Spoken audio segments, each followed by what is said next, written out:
Hi, my name is Stefan Well. I'm a product marketing specialist at Thermo Fisher Scientific.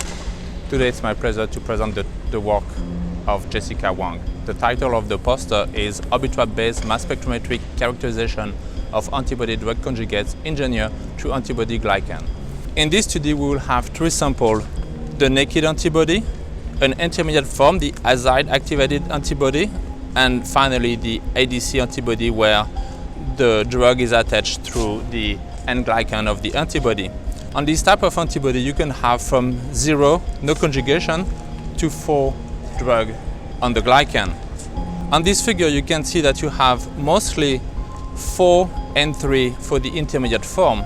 Now if we look at the complete antibody, this is the LC gradient, and after the conversion using the sliding window you will have a distribution of 1, 2, 3 and 4, and the average down was calculated and the value is 3.2. Now you can also use the IDES to clip below the ingredient, and what you will have now with the LC, you will have 2 fragments, and you can see this is the naked antibody, this is the intermediate, and this is the full antibody. And you will see that for the first two you see the 2 peaks and there's not a lot of shift between the LC. First of all, I forgot to mention that you have complete resolution, chromatographic peak resolution, and then when you have the drug attached you see a shift in the peak elution. What's important, if you compare the conjugated versus the azide activated, you can see the addition of the 2 mmAE on it.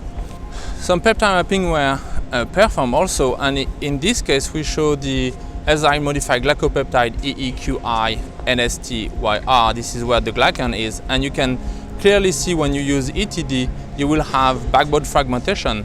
The software PepFinder 2.0 was able to identify this peptide, and here you have the different type of fragmentation.